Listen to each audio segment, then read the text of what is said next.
Welcome to Penny for Your Shots, Conversations and Cocktails with Brilliant Women, the podcast where we uncork the stories and insights of exceptional female leaders from all walks of life. Our goal is to serve up wisdom, tips, and inspiration, and to support each other in rediscovering ourselves and what sets our souls on fire.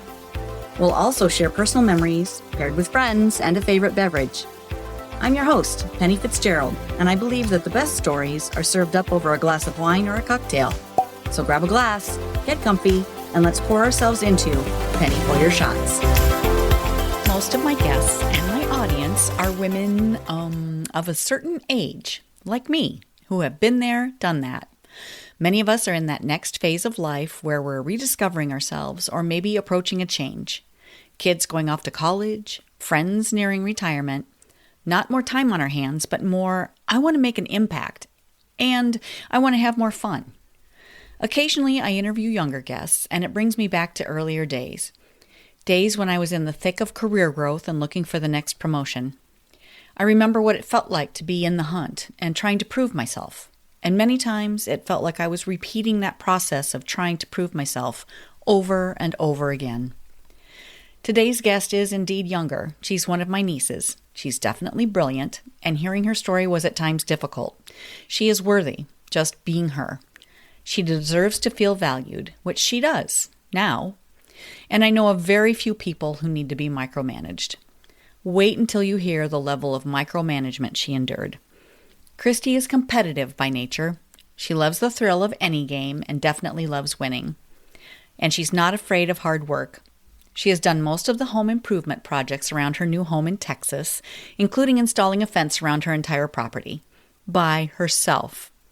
You'll hear a bit more about her move in this episode, too. Join us for Wine Camp in Texas Hill Country this September. You can find more information about that on my website. That's pennyforyourshots.com/wine-camp. And now, here is my niece, Christi Fitzgerald. Hello! Hi, Cheers!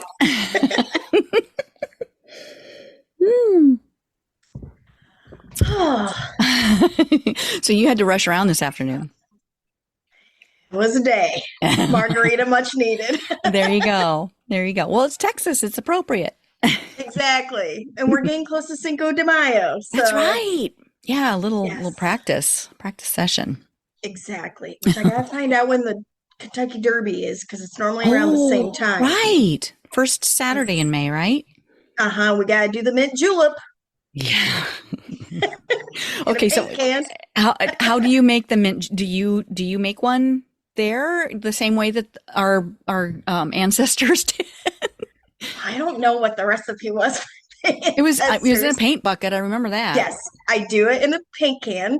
Okay. And oh gosh, the sun is like right in my way here. You have an aura. I will be in my big hat and in a dress, and we will be watching the Derby.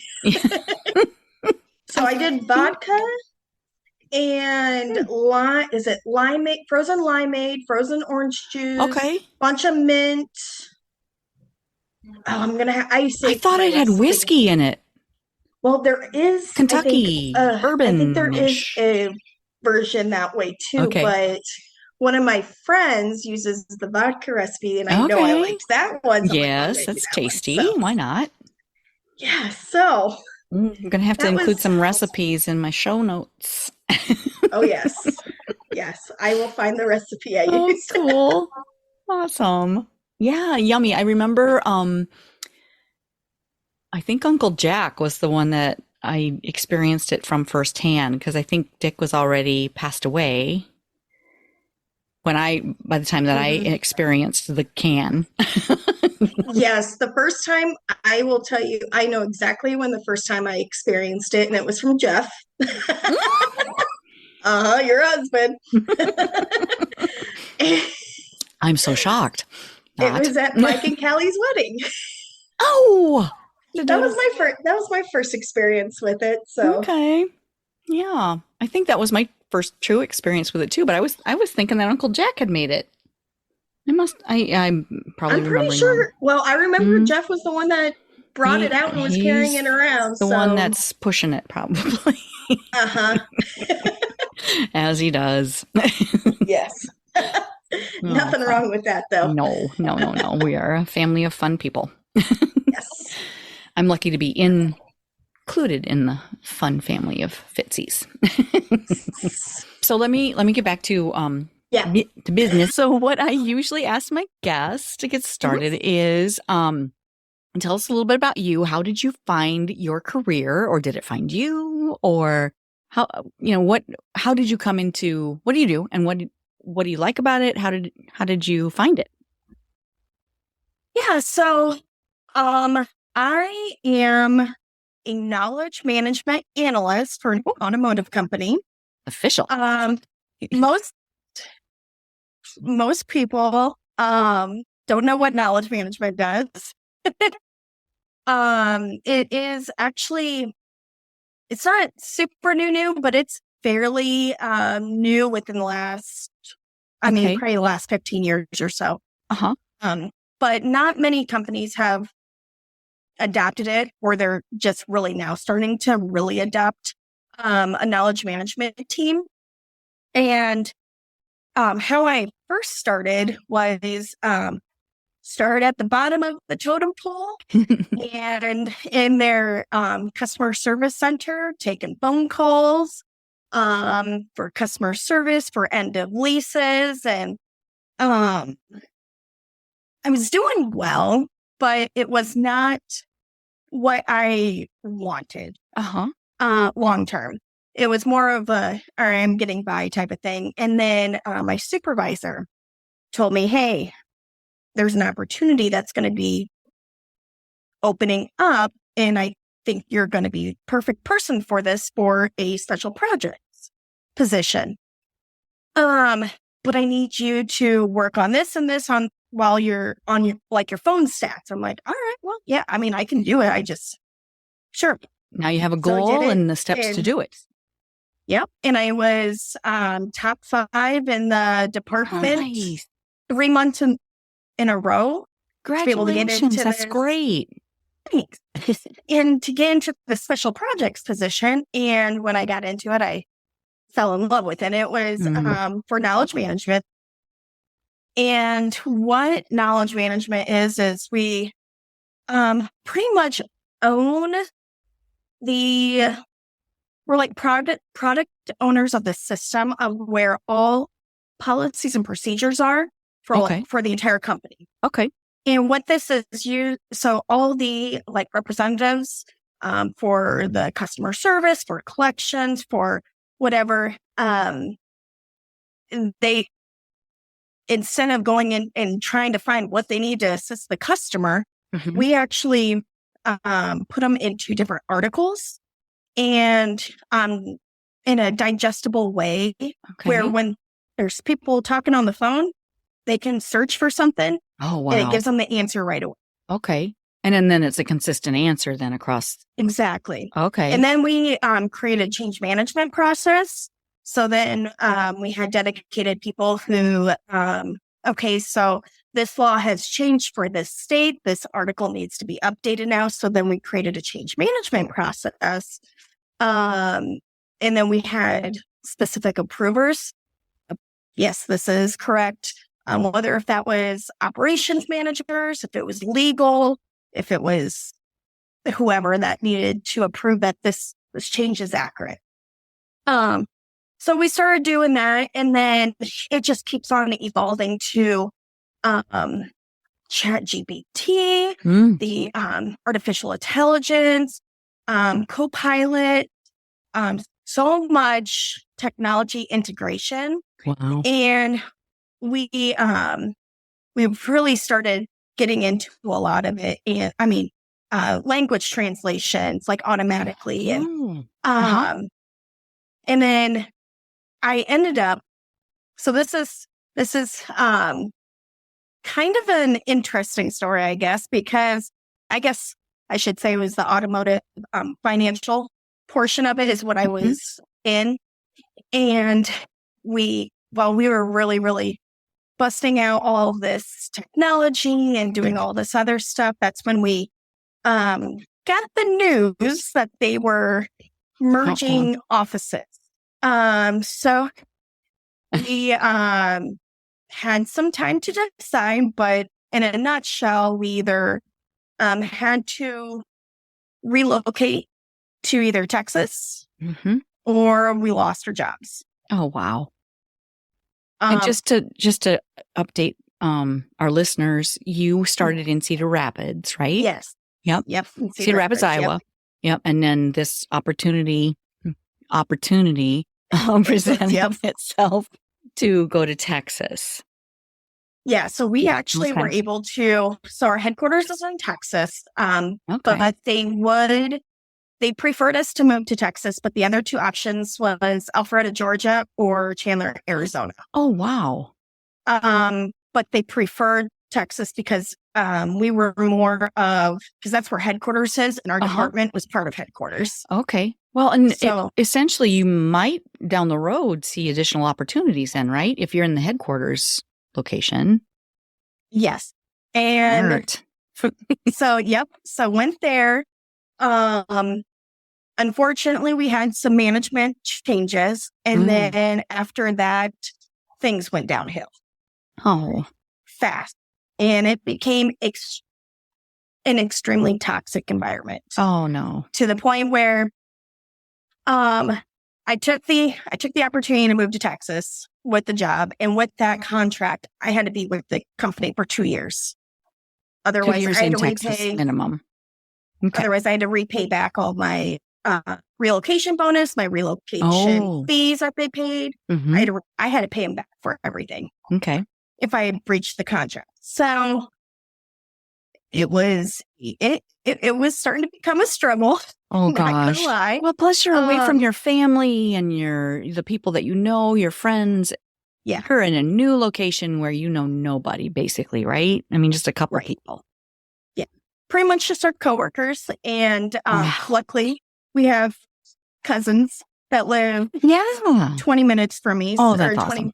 About 20, 30 minutes from me. So, and that's who, I mean, I get to go to football and basketball games for Iowa State down here. Nice. With it. But yeah, it definitely became a very, very unpleasant work environment. And I ended up I was not something I normally do. Especially with work, because my management, I think very highly of always, and always professional with them. And this one, it was our national manager, and so high up the chain, and that's who I ended up reporting to. Oh wow! And he gave me my end of year fiscal year review, and I mean, I had 3 or 4 pages of accomplishments, and the rest of the team only had 1. Oh. And he ranked me as the worst team member on the team. No. Oh, no. He tried to take away my annual bonus, my raise, my everything. And when I asked him, where are the receipts? What? Exactly. And he would make up lie after lie. And I ended up calling him out on every lie that he did. Okay. Yeah. And then he said, you no longer report to me. You'll report to someone else that's lower. So, oh boy, ended up going through that. Thinking, well, how do I get out of this situation? Because I'm on a contract now. Right. And because I made the decision to move to Texas, where the headquarters is, it opened me up for the opportunity to actually move from the financial side to the sales side. Okay. And the caveat was, because the financial side is the one that relocated me, I will lose half of my relocation bonus, but I don't have to repay anything that I've received so far. Okay. And an opportunity came about that ended up being a promotion for me. Nice. In knowledge management as an analyst in the sales side. Okay. And when I weighed out the difference between what my salary increase would be and what my annual bonus would be, it surpassed what my relocation bonus would have been that I would have received for half of it. Good. And gosh, I mean, if you're doing if you're in a position where you feel like you're being valued and making a contribution and have, opportunities ahead of you, that's worth a lot too. Yes. And this side is night and day difference. Wow. And they tell me almost on the daily how much they appreciate. Oh my gosh, that's awesome. They feed us lunch here. That's the budget. We were told this wasn't in the budget on the finance side. Oh my gosh. This is in the budget. I can deal with that. Treating people well is always a good thing. Yeah. So our senior my senior manager, our general manager, they always say there's no levels between us. We're all the same people. Wow. And I have put the general manager, so she's the highest over our entire, not even department, it's our entire part of the company that we're part of. Uh-huh. Her and I, we've gotten so close. Oh, cool. It's fantastic. I mean, we don't even talk about work half the time. We just talk about random things, and it's fantastic. We have such a great relationship, and I definitely feel so much valued, and good. It's so nice. I have freedom, and I don't, because to the point where before I made this transition move to my position I'm in now, it got to the point where we had to log how many emails we read, how many emails we sent.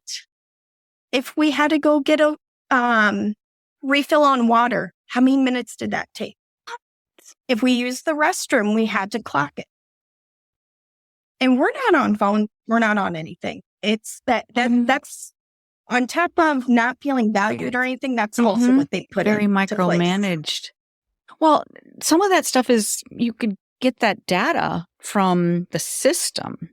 They could have seen, had they asked for it, could have seen, okay, here are the number of emails that were opened. Here are the number that were sent.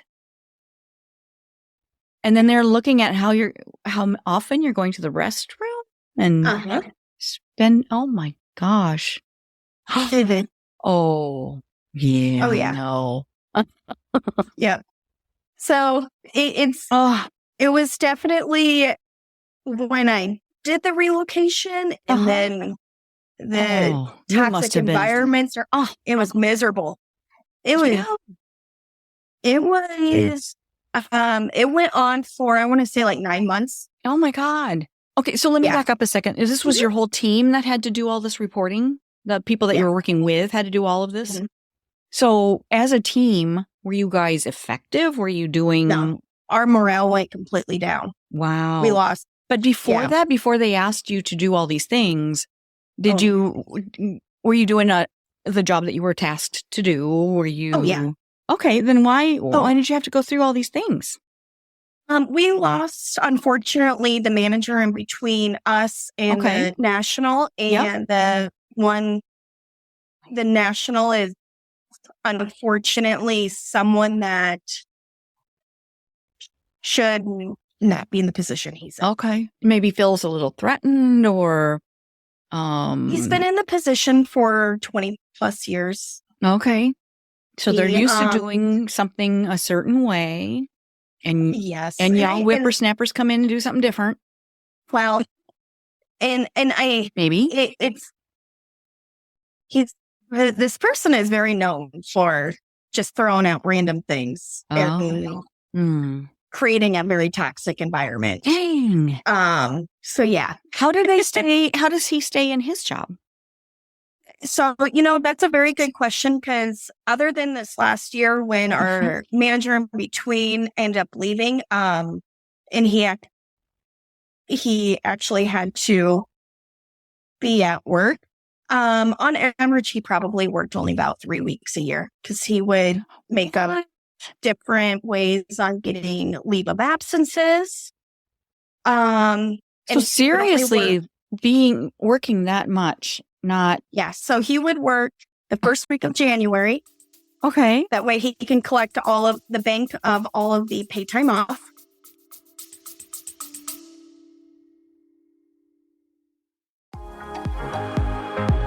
Hello, friend.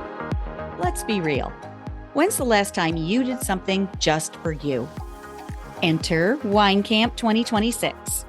We're talking wine tastings, fire pit chats, sunset dinner cruises, and zero cooking required. Just show up, sip something fabulous, and reconnect with the version of you who loves adventure, sisterhood, and a glass of local Riesling in hand.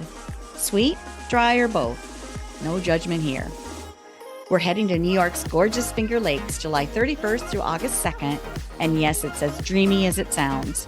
Secure your spot at pennyforyourshots.com/winecamp. Don't wait. Room options are limited. And my crystal ball says we're going to sell out. Bring your besties or fly solo like the fabulous free spirit you are. You'll leave with new favorites either way. Wine Camp 2026 is calling. The only question is, are you in? Find out more at pennyforyourshots.com/winecamp.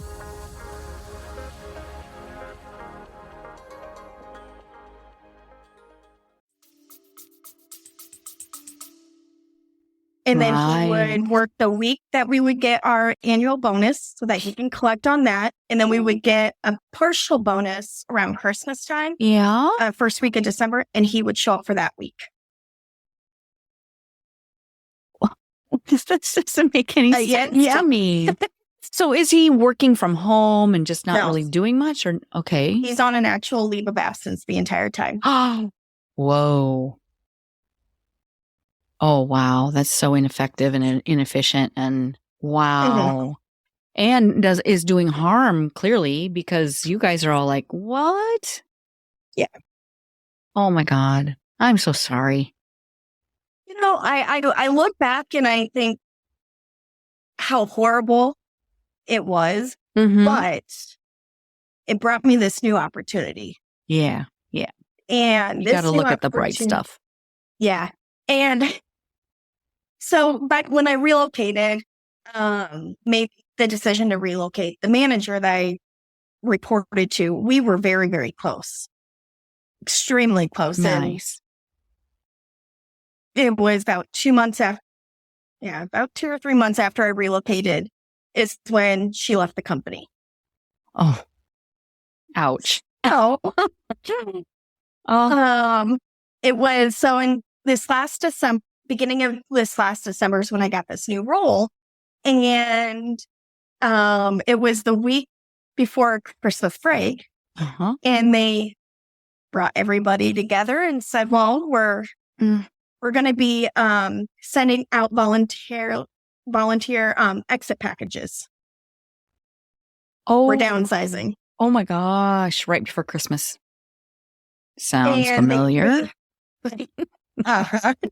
Yes. I'm sure he probably felt that. Luckily, they did give them pretty decent exit package offers. Good. And they didn't have to take it.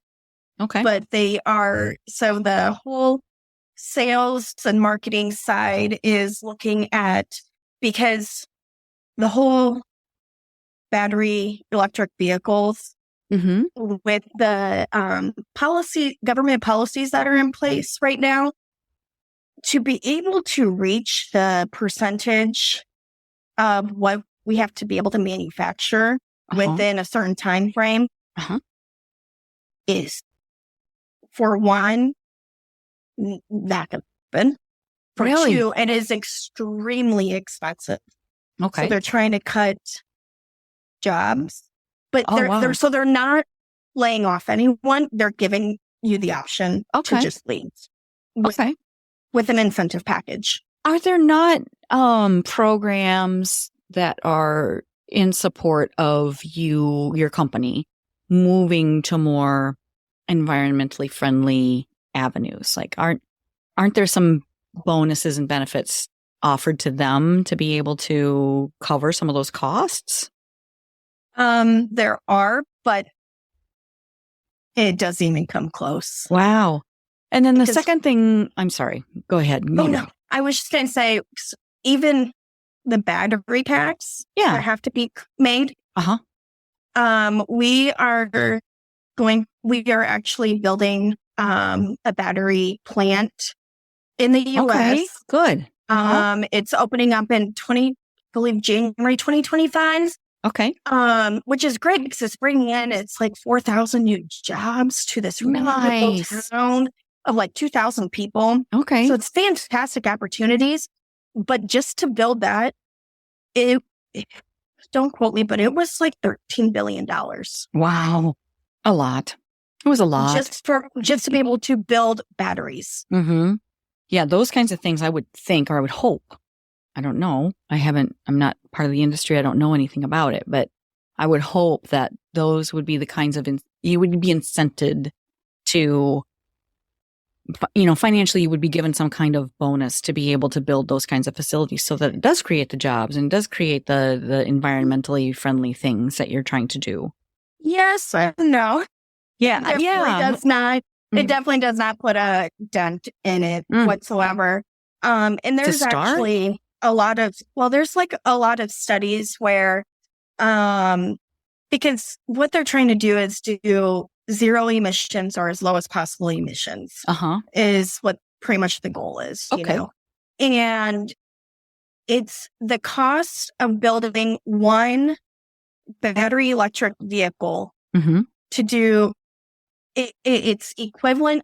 If I remember the PowerPoint slides and everything, it's like equivalent to building 200 hybrid vehicles that are part battery, part. Oh, wow. Okay. And I just have to say, I have had my hybrid from your company, for 8 years now. And I love it. It's got over 100,000 miles and it's amazing. I love it. Yeah. Yeah. So once the infrastructure is there, I would think that, going to an all battery would be, the next step, but there's got to be more infrastructure first. There's definitely not the infrastructure to be able to do it. Yeah. We've done hydrogen in California and the infrastructure there is decreasing. A lot of stations are permanently closing. Really? Yeah. And when you look at the stats between the cost to build a battery electric to a hybrid, and the difference of emissions, it's really not a whole lot of difference. Okay. So we have government lobbyists in DC, and we just talked to one of them. And luckily, what the government is requiring for certain percentage for manufacturers to have battery electric vehicles, they have decreased it with our lobbies, but not to the percentage that we need. I mean, they were wanting it was a crazy number. Let's say it was like 60 or 70% by 2030. All manufacturing companies can only be BEVs. Okay, let me not push back or anything, because I mean you're in not a position that you can say, okay, we're going to do this, But what? Okay, so having that goal seems like it'd be a good thing, but who's saying no? I mean, is it the upper tiers of your company that are saying, oh, we can't do that? And why are they saying that? And here's the other thing that makes me curious. Have they taken a pay cut? Those top people? Right. I don't think so. So it's not even just necessarily. So I believe the number now has decreased to 30%. Okay. By 2030, which is still a little bit higher than what our projections you would hope are. for. Yep. But more attainable. Okay.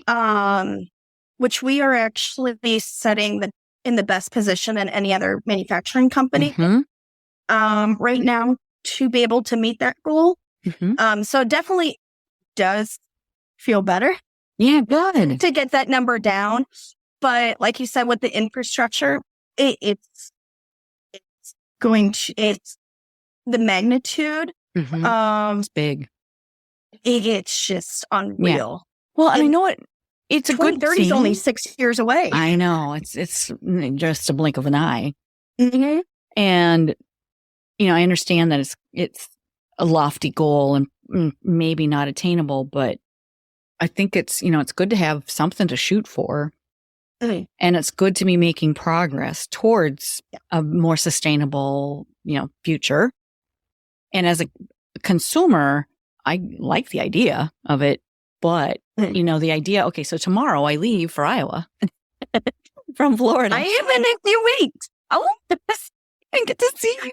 Well, it's only for the weekend for a wedding, but I'll be back for like 2 weeks in July. Okay.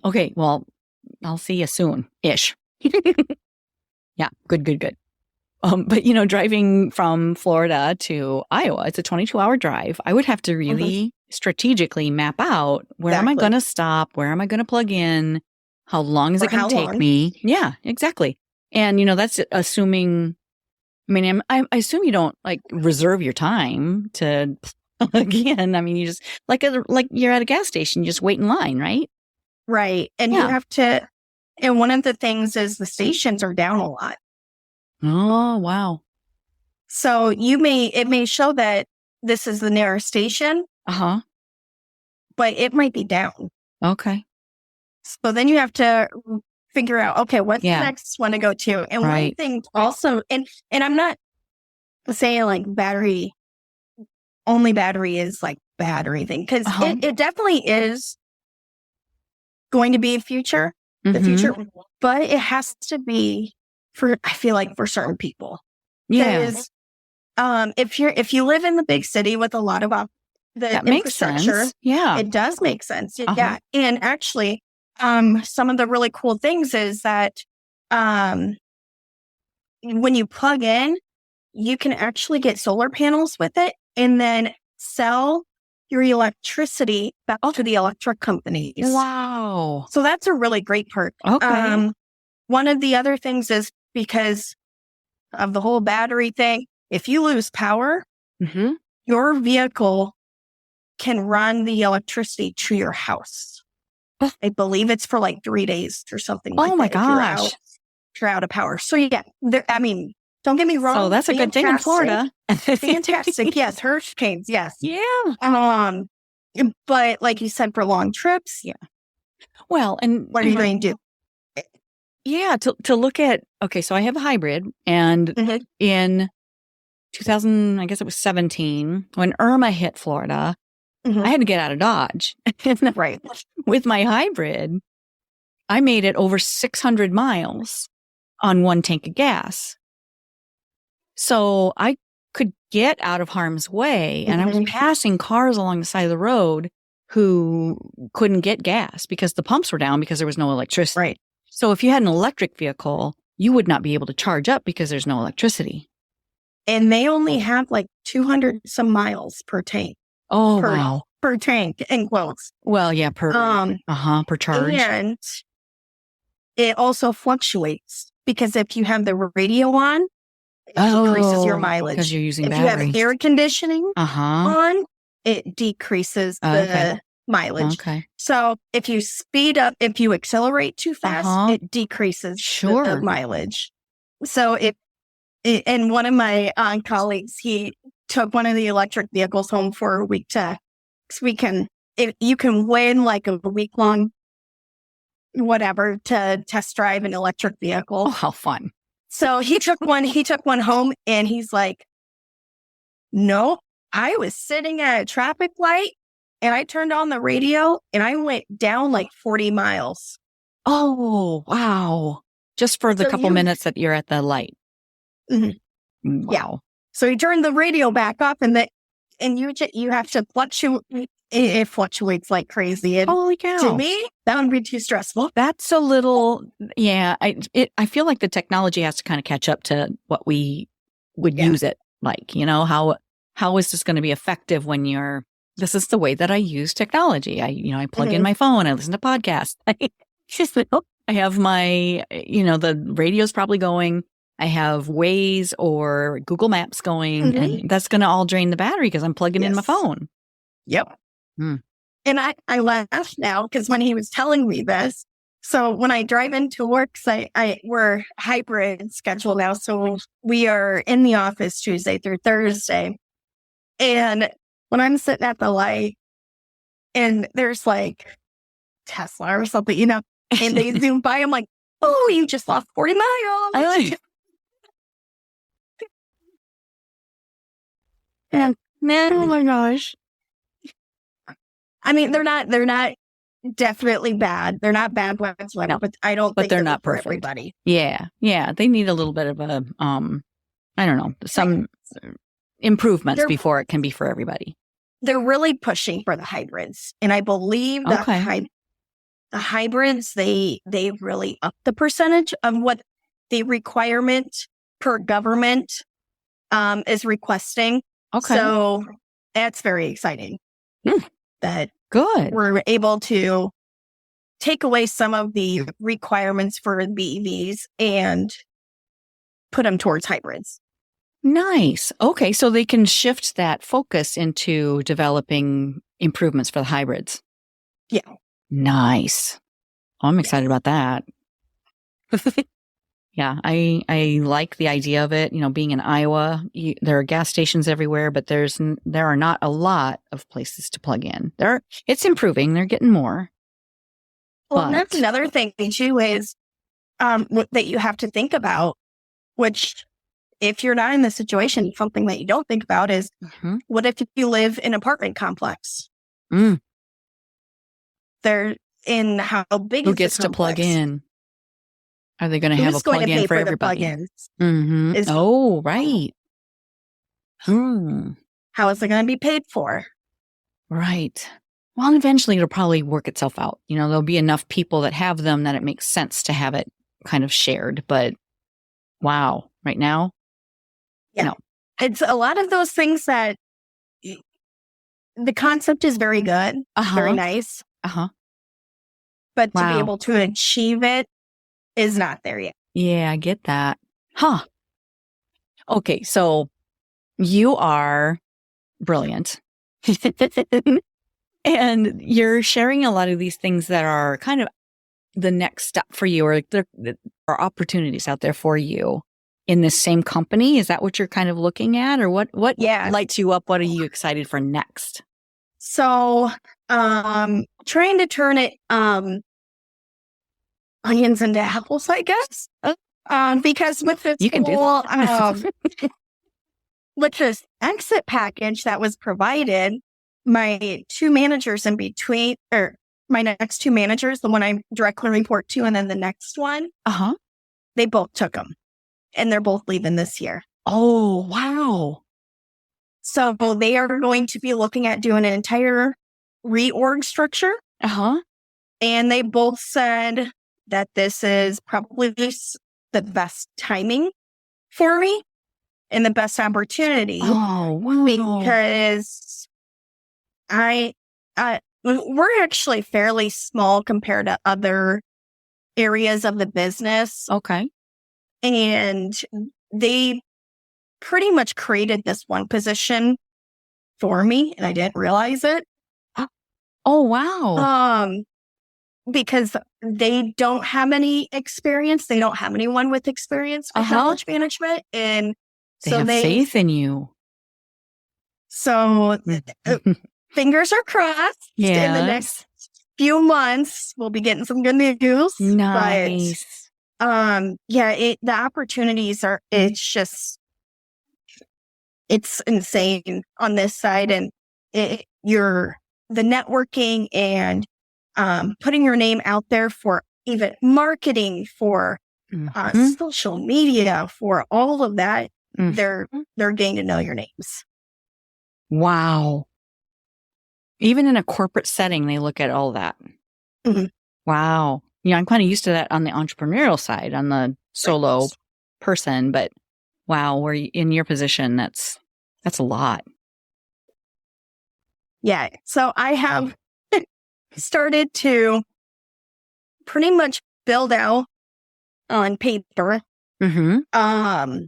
what my dream team would look like.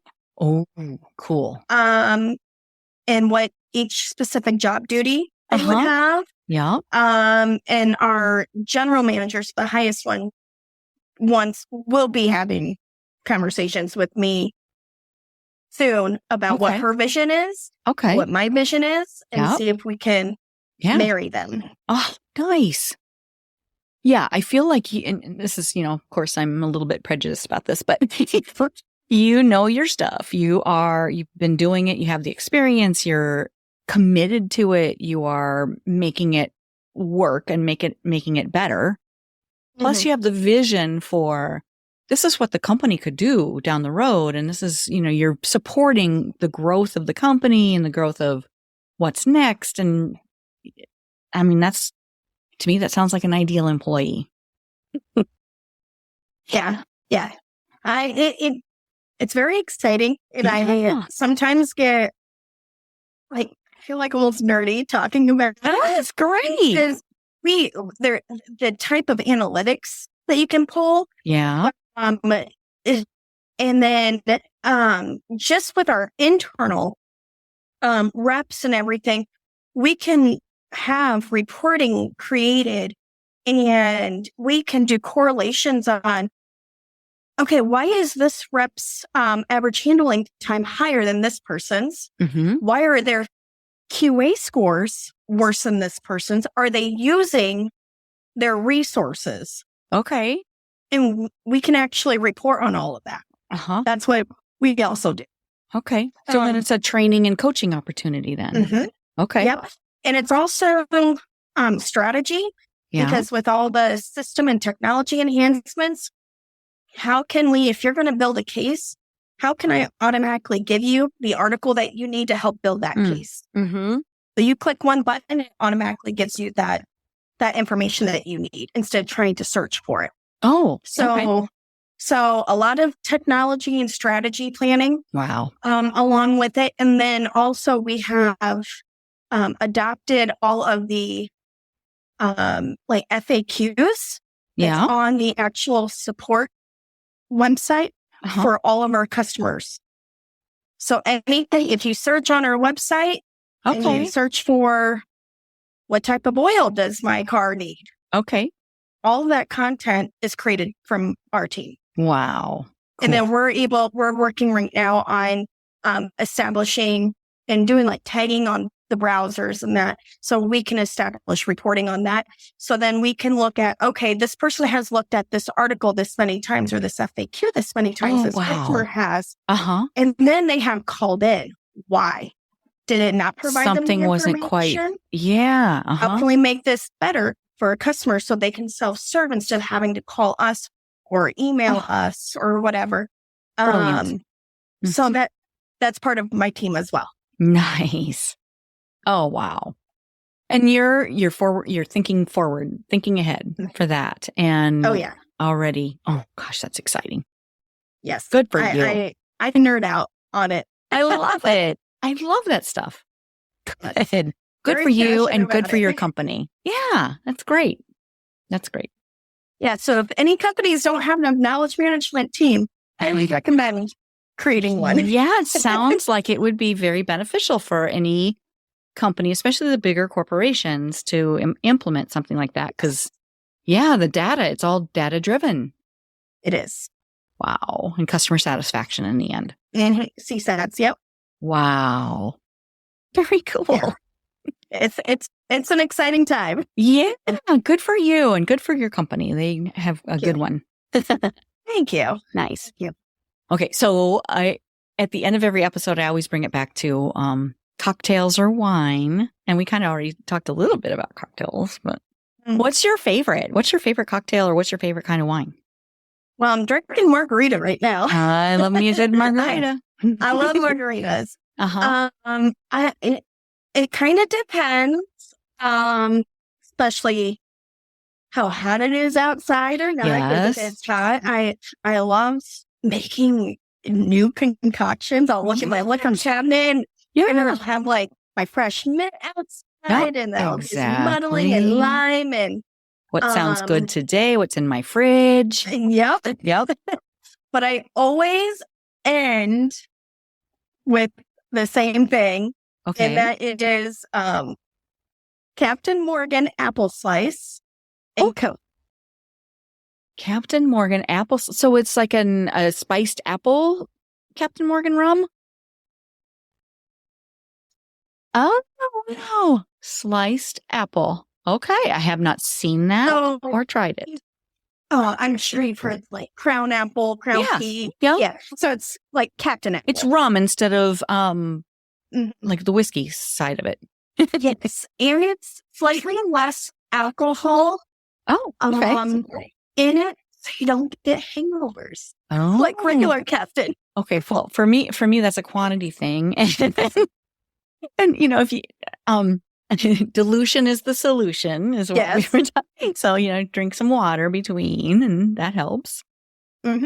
Especially on a Tuesday or whenever. Most definitely. Okay, so one more question about your favorite cocktail.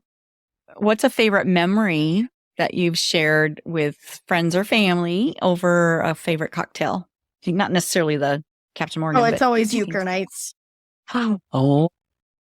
Euchre night. So whether if it's with all the Fitzies, yes, or we do, well, when I was back in Iowa, my friend, we would host euchre tournaments once a month in the winter. And then on the weekends, we would go over there and we'd get 2 groups of us going and playing euchre and switch partners and whatnot. So, definitely, I would say definitely euchre. Okay. Do your neighbors down there play? No one's ever heard of it. Oh, you have to teach them. You might have to be slightly less competitive for a while. That's not in my nature. It's not in my DNA. Maybe. Just go make drinks for everybody and teach them how to play. This is how competitive it is. So at work today, because it was Plant Day or Environment Day or something, I can't remember. Earth Day was like yesterday, I think. So they brought in little tiny, like plastic pots and then soil and then seeds. Yeah. So we could pot our own plant and put it on our desk. Oh, yeah. Well, now it's a competition to see who can move their plant best. Well, you are gardeners. My desk is not right next to a window, so I'm trying to plan. You need to find a grow light. We're trying to try this right in front of the window for a certain amount of hours a day and then sync it back up. I've already been planning that today. Okay. Can you get a grow light, or would that be, outside of the rules?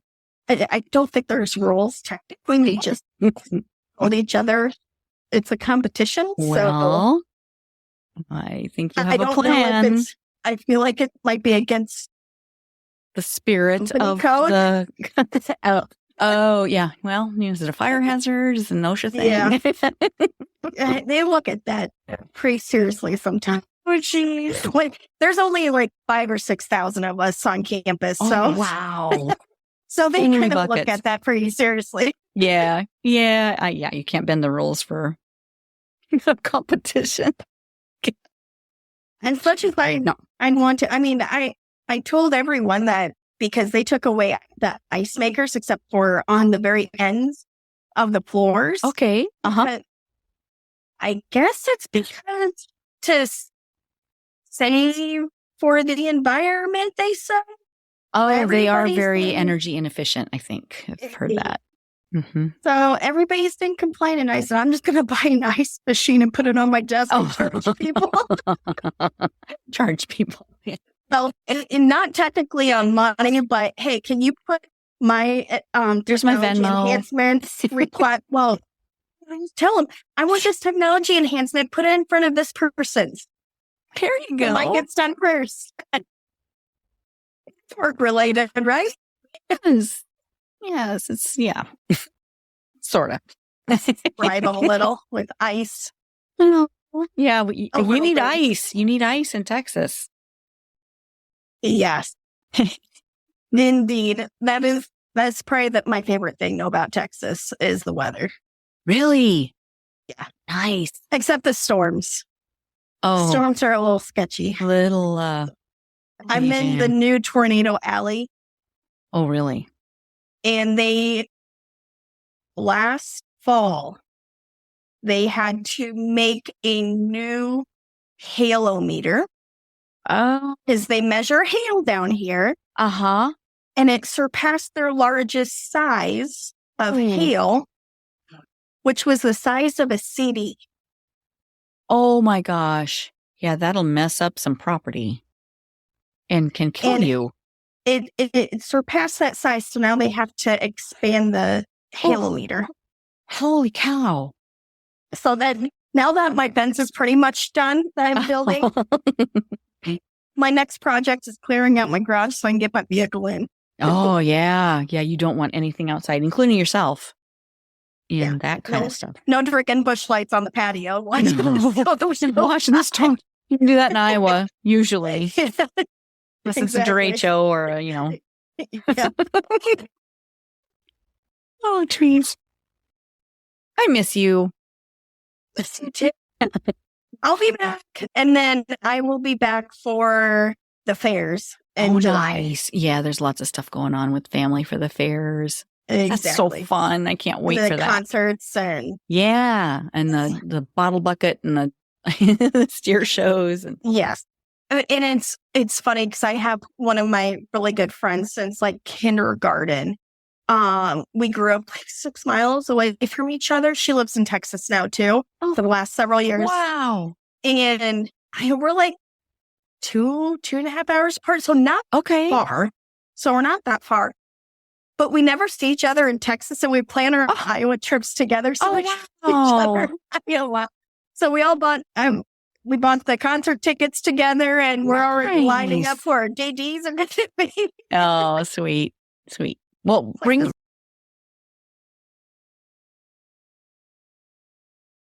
her to wine camp. I know. I need to look.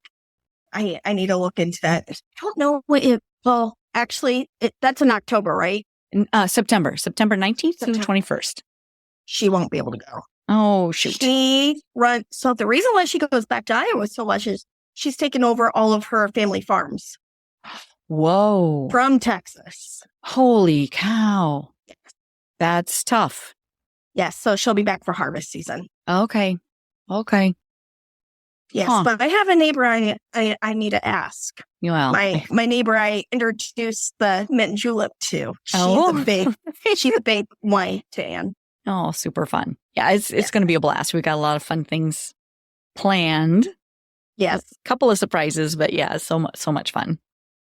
The only question I have is what game would we miss? Oh, what football game is happening that weekend? Exactly. Well, I'm pretty sure that we can record it and then... Well, that's not the same. I know, but I do that all the time because I am not going to miss life. I'm not going to miss a good cocktail or happy hour with... Because if it's the second weekend in September, that's the big game. Oh, yeah. No, not that one. It's not that weekend. It's the third weekend in September. Okay. So that's a non-conference. Should be pre-conference. Game. Yeah. I'm not sure who it is, but it should be. I have to look that up. Not huge. Where is it? Like, what city is it by? It's in Texas Hill Country. So Fredericksburg is part of it. We're starting in Blanco, which is, if you look at San Antonio and Austin, and draw that triangle into Hill Country, it's kind of in that magic place there. So it's an hour from both San Antonio and Austin into Hill Country. Okay. And I think I want to say I'm about 4 hours from Austin. Okay. It's like going to Chicago from Iowa. Yeah. I'm actually, pretty much on the Oklahoma border. Oh, I didn't realize that. Yeah. So that's why I'm in Tornado Alley. Wow. Yeah. I'm 15 miles from Oklahoma. Really? Okay, I did not realize That's that. why it takes me a little while to get home from work. Yeah. It's just over 40 miles for distance wise from my house to the office in Plano. And then, with all the lights and traffic and whatnot, it can take anywhere from 45 minutes to an hour and 40 minutes. Dang. One way. But do you get to work from home sometimes? You still do, right? Mondays and Fridays. Okay. They just changed it from being in the office just Tuesdays and Wednesdays to this year, January 1st, they changed it to Tuesday, Wednesday, Thursdays, which I actually do enjoy going into the office. You calibrate better. You meet people in person. You have it's so much better, but that third day, that third day is rough. Yeah, I believe it. Everyone is just like tired. Gosh, it's only lunchtime. We all. Yeah. Wow. So in the new position that you're going to get, I'm going to manifest it for you right now. In your new position, will you be able to be on the same schedule, or will you have to go in more often? It'd be the same. But it'd be so many better perks. Yeah. I mean, not just the pay raise, but my vehicle I'd get for free. And ooh, nice. I shouldn't say for free. I get a $750 credit per month. Oh, which my vehicle is less than that. Yeah, and they already pay for all the insurance, registration. Oh my gosh, that's a huge perk. Plus, you would have a new working vehicle that you don't have to worry about. You don't have to, worry about the maintenance. Yeah, I just got the brand new vehicle. I just got the 2024 in January, and with the release of our new one coming out for 2025, I'm already looking. I'm like, dang it, the pricing doesn't come out for a few more months. I'm looking to get rid of my 2024 for the 2025. Wow. They spoil us with some of That's amazing. That's good. That's fun. That's fun. You should be spoiled. It's a good thing. My last one I leased for only 2 years, and I was able to return because we order ours. So they build ours to our specs, and then it gets shipped to us. Fancy. I love it. I do too. Yeah, that's a very good perk. Fantastic. Yeah. Christi, thank you so much. This has been super fun. Yeah, thank you. I love catching up with you. Yeah. And hopefully Mother's Day. Oh, for sure. In person. Yeah, absolutely. Absolutely. And at the fairs and stuff. So see you there. Travel safe. Are you flying? No, I drive. You're driving. Okay. Be careful. I know you will. Too. Thank you. I will. Yeah. Yeah. I'm stopping at your sister's tomorrow. Oh, really? Yeah. So I'll stop there and stay overnight. Have a glass of wine or three. Yes. Probably you. All right. Well, thank you so much. Yes, and I'll thank you for having me. Yeah, for sure. And good luck with everything. I'm so excited for you, and I can't wait to hear the good news. And hopefully we have good news soon. Yeah. Wonderful. All right. Thank you. Love you. Well, thank you. Love you. We'll see you soon. Okay. All right. Bye. That's a wrap on another spirited episode of Penny for Your Shots, Conversations and Cocktails with Brilliant Women. I hope you've enjoyed the intoxicating blend of wisdom, wit, and wonder that these incredible women bring to the table. Check out the show notes for links to resources referenced in today's episode. And remember to subscribe and raise a glass with me every Thirsty Thursday as we continue to serve up inspiration, celebrate resilience, and reignite the passions that set our souls on fire. If you've loved what you've heard, please share the podcast far and wide and leave a sparkling 5-star review to let me know your thoughts. It would also help tremendously if you would visit pennyforyourshots.com and subscribe to learn when new episodes are available and pick up my free recipe. In the meantime, remember that your story deserves to be served and savored. Cheers to your brilliance and of women everywhere. Until next time, keep sipping and experiencing life's extraordinary moments. This is Penny for Your Shots, signing off with a clink and a toast to us. Cheers.